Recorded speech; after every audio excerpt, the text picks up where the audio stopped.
I am in the Goldenear Technology demonstration room with Sandy Gross, and this has become a regular thing for me. You always have something that is a delight for the ears to hear. I want to start with what is a sort of a reformation of your Triton 2 and Triton 3 speakers, which were already excellent, but you've given them a bit of an overhaul. Can you tell me what you did? In the last year and a half, the Triton 1 has been just an uber super speaker in the marketplace. So we wanted to bring the voicing of the 2 and the 3 into the same realm as the 1.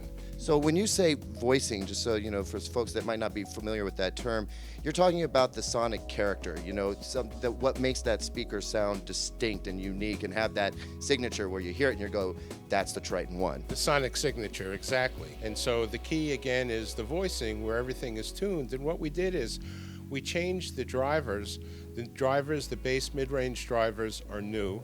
The crossover is our new balanced crossover technology that we have in the 1 and the 5 actually with polypropylene capacitors. And the DSP that controls the low frequency, the powered low frequency subwoofer has been totally reprogrammed. And the end result is that the 2 Plus now, and the 3 Plus sound very, very similar in sonic signature, sonic character to the 1. So you added a plus to the name to distinguish the difference. Did you add a plus to the price as well? Prices went up a little bit.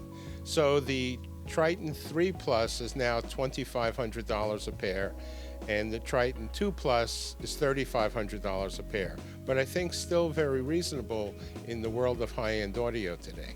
True story, just about an hour ago, I was at another room listening to a pair of speakers that are expected to cost somewhere between $35,000 and $40,000. They demonstrated for me the same Beck tune that you just played through the 3 Plus speakers. And it's hard to say just how incredibly close they got to that $35,000 pair of speakers, literally 10 times more than what you're charging here. I mean, so it's really incredible. So good job. I'd say that they really do have that sonic character of the Triton 1, which is the most recent one that I reviewed. These have amplifiers built in for the bass drivers, correct? Exactly, yes. They have powered subwoofers built in.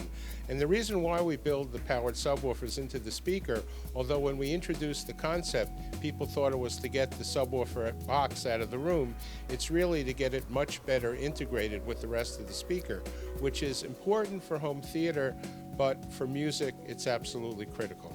As long as we're on the topic of subwoofers, you brought a new subwoofer to the show, the Super Sub. Can you tell me a little bit about that as well? Well, we've introduced last year the Super Sub Xxl, and now we're introducing the Super Sub X.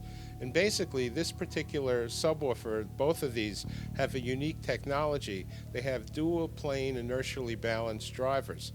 And they're drivers on either side of the cabinet, so they balance each other, and they're passive radiators top and bottom. So this dual plane has never been done. We have a patent pending. And so the cabinet itself, when the subwoofer is going at full blast, is so inert, and it doesn't move that you can balance a nickel on its side. And this really gets all the energy that's being produced by the drivers to go into the room rather than moving the box. And this particular project, although we introduced the XXL, the larger one first, was really geared to make the smaller one. Smaller one took a little longer because we had to create new drivers for it, but we're demonstrating it next door, and I think I'm virtually convinced it's going to be an absolute category killer, because it sounds almost like the big one, and it's much smaller and it's less expensive, of course. Well, you sent me the XXL for review, and we have produced a quick video about the XXL sub on Digital Trends. You can go watch that right now after you're done with this video. And I mean, it does say XXL in the name, but it's not that huge of a subwoofer. I mean, you guys built the cabinet, extremely rigid cabinetry right around the sides of the drivers, so it doesn't take up an absolutely massive space in the room. And of course, that nickel trick that you are talking about, I tried it myself. I put on Jurassic World and cranked it up, and it just sat perfectly still. The Super Sub is considerably smaller than the XXL.